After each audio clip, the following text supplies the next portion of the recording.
ಈ ದಿನದ ಸುಭಾಷಿತ.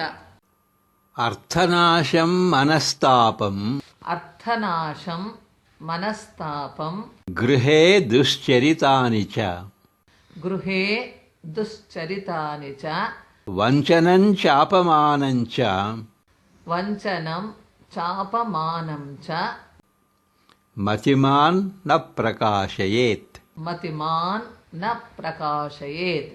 ಬುದ್ಧಿವಂತನಾದ ಮನುಷ್ಯನು ದುಡ್ಡು ಕಳೆದು ಹೋಗಿರುವುದನ್ನು, ಮಾನಸಿಕ ದುಃಖವನ್ನು, ಮನೆಯಲ್ಲಿ ನಡೆದ ದುರ್ಘಟನೆಗಳನ್ನು, ಮೋಸವನ್ನು ಮತ್ತು ಅವಮಾನವನ್ನು ಬಹಿರಂಗಪಡಿಸುವುದಿಲ್ಲ.